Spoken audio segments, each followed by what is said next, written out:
Capítulo 16 Problemas da desobsessão. Se a obsessão, como diz Kardec, figura em primeiro plano entre os escolhos da prática mediúnica, não é menos verdade que constitui o mais complexo problema do campo doutrinário. A classificação sumária de Kardec em 3 tipos sequentes de obsessão, a obsessão simples, a fascinação e a subjugação, abrange todo o quadro dos processos obsessivos. Mas há questões que precisamos encarar em nosso tempo com o máximo de atenção, pois no aceleramento atual da fase de transição que atravessamos, a obsessão abrange todos os setores das atividades humanas, apresentando facetas novas que levam alguns espíritas afoitos a formularem teorias estranhas a respeito. Já vimos que a obsessão decorre de fatores vários e apresenta modalidades bem diferenciadas. A obsessão tornou-se o mal do século, e a desobsessão precisa ser tratada com extrema dedicação pelas instituições doutrinárias, dentro das normas científicas da doutrina, sem desvios para interpretações pessoais, desprovidas de uma sólida base experimental. As técnicas psicológicas e psiquiátricas de restabelecimento do equilíbrio dos pacientes não dão resultados satisfatórios, quando se trata realmente de obsessão. As sessões mediúnicas de doutrinação comum são de grande importância para a prevenção de obsessões e para o restabelecimento final dos casos agudos. Os que hoje as menosprezam por considerá-las ridículas e portanto nefastas ao bom conceito da doutrina, simplesmente não sabem o que fazem. Há uma conjugação natural entre as sessões de doutrinação e as sessões de desobsessão, pois cabe às primeiras prevenir e até mesmo impedir os casos obsessivos. É bom lembrar aos críticos dessas sessões tradicionais a prática da terapia de grupo, com o desenvolvimento de psicodramas derivados das sessões espíritas. As técnicas psicanalíticas devem muito ao espiritismo, pois Freud tinha apenas 1 ano de idade quando Kardec acentuou a importância do inconsciente nas chamadas psicoses e neuroses, praticando a catarse, maior profundidade do que a da catarse psicanalítica freudiana. Os que temem a ocorrência de comunicações anímicas nessas sessões desconhecem o problema do animismo e suas relações com a obsessão. As obsessões não surgem apenas na fase de eclosão e desenvolvimento da mediunidade. As mais graves obsessões estão genesicamente ligadas aos problemas anímicos das vítimas. O espírito reencarna, como ensina Kardec, já trazendo consigo problemas graves de encarnações anteriores. O obsessor e o obsedado são então os adversários que se lançam no mesmo caminho para acertarem o passo em nova marcha, como advertiu Jesus. E muitas vezes, como vemos nos evangelhos, o obsessor se chama legião, ou seja, não é apenas um, mas 7 ou mais, segundo o caso de Madalena. Como dizer-se, então, segundo modernas e inconsequentes teorias, que a doutrinação de espíritos sofredores e vingativos cabe ao mundo espiritual e não ao nosso plano? É neste plano mesmo que os casos de obsessão precisam ser tratados com a devida insistência. Não fosse assim e não haveria lógica no processo reencarnatório. Uma nova teoria esdrúxula e sem nenhuma prova do passado ou atual, que pretende reduzir o obsessor a apenas um, e que este exerce uma função de amparo ao obsedado, para que outros obsessores piores não o dominem. É gratuita e contrária aos princípios doutrinários e evangélicos. A obsessão inata corresponde aos casos psiquiátricos de desequilíbrio chamados constitucionais. Psiquiatricamente esses casos só podem ser atenuados, jamais curados. Mas, para a ciência espírita, esses casos não são constitucionais e podem ser curados com o afastamento do obsessor. O fato de permanecerem juntos nesta encarnação mostra uma ligação anterior e negativa entre eles, que deve ser resolvida no presente. Por exemplo, os casos de homossexualismo adquirido, não congênito ou constitucional, da classificação psiquiátrica, decorrem de fatores educacionais mal dirigidos ou de influências diversas posteriores ao nascimento, que dão motivo à sintonia do paciente com espíritos obsessores vampirescos. O problema sexual é extremamente melindroso, pois tanto o homem como a mulher dispõem de tendências de ambos os sexos, podendo cair em desvios provocados por excitações de após nascimento. No alcoolismo temos situação idêntica, tendências inatas e tendências adquiridas, que atraem obsessores. Em todos os campos de atividades viciosas, os obsessores podem ser atraídos pelos obsedados que se deixaram levar por excitações do meio em que se educaram ou em que vivem. As más companhias que influem no ânimo de crianças, adolescentes e jovens, e até mesmo em adultos, podem levar qualquer pessoa a situações penosas, e não são apenas companhias encarnadas, mas também espíritos viciosos. O simples fato de morrer não modifica ninguém. O sensual continua sensual depois da morte, o alcoólatra não perde o seu vício, o bandido continua bandido. A morte é apenas a libertação do corpo material. 1. Descondicionamento, condiz Chico Xavier. Liberto do escafandro de carne e osso, criatura humana sente-se em seu corpo espiritual, que é o perispírito, modelo energético do corpo que deixou na Terra e responsável por todas as funções vitais daquele corpo. Dessa maneira, sentindo-se vivo e consciente de si mesmo, o espírito continua apegado ao plano terreno, embora já esteja na zona espiritual da crosta terrena. Descobre que não pode mais obter as coisas materiais, mas descobre naturalmente que pode sentir as sensações do mundo através dos que continuam encarnados. Por isso é atraído por alguém que possa dar-lhe as sensações desejadas, aproxima-se dele ou dela e estabelece-se entre ambos a indução mediúnica do vampirismo. A obsessão vampiresca é a mais difícil de se combater. Obsessor e obsedado formam uma unidade sensorial dinâmica, apegada às sensações grosseiras do corpo material. O cadáver do obsessor se desfaz na terra, mas o corpo do obsedado socorre às exigências sensuais do desencarnado. É isso que o povo chama de encosto. Um espírito inferior que se encosta numa pessoa.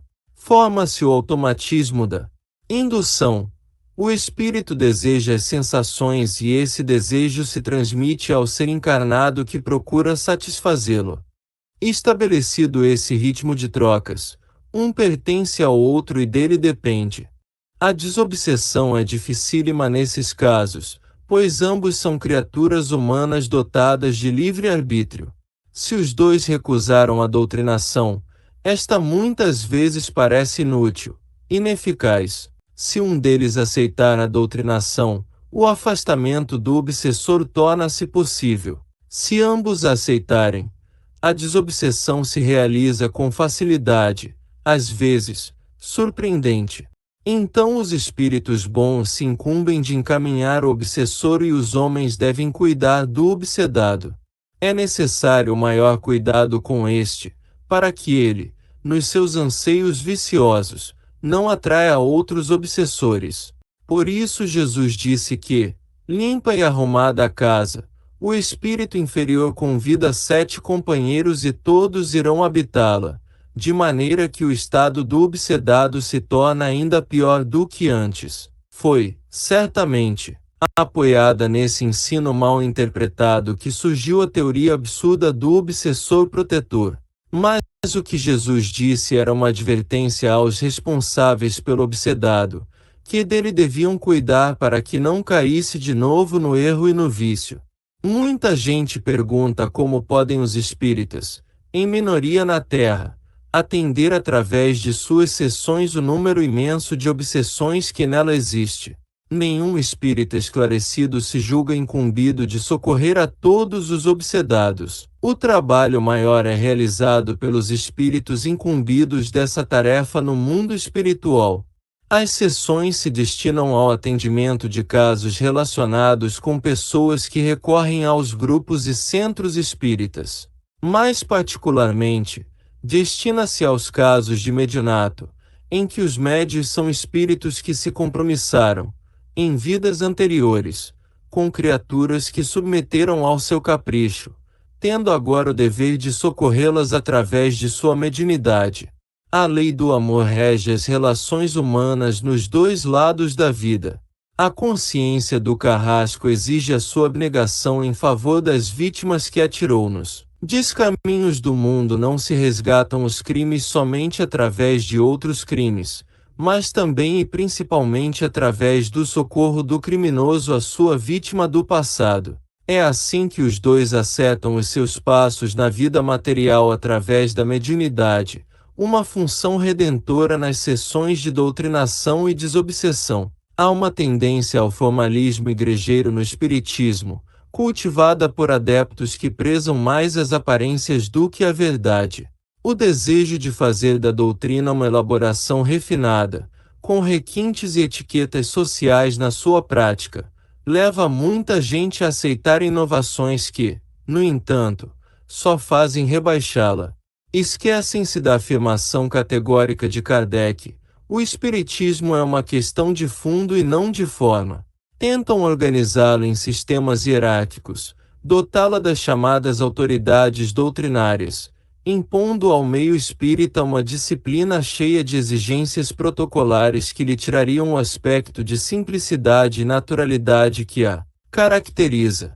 As sessões de doutrinação e desobsessão incomodam essas criaturas, que só querem receber comunicações tranquilas de espíritos superiores, que lhes proporcionem os deleites de oratória sofisticada. Por isso, aceitam e aplaudem medidas anti-espíritas de supressão das referidas sessões, em que, em geral, a maioria dos comunicantes são espíritos sofredores ou revoltados. Se conseguissem o seu intento, transformariam as sessões em tertúlias literárias do século XVIII, com elogios mútuos e retórica envelhecida, destinados a atrair criaturas de elite. A denominação de oradores, para os que falam sobre a doutrina, foi racionalmente mudado para expositores. Esse atrevimento das pessoas práticas foi logo revidado com a adoção de um título mais pomposo, o de tribunos espíritas. Em certos centros, chegou-se a mandar cortar os encostos dos bancos, tornando-os incômodos, para que os médios se mantenham eretos como soldados em posição de sentido.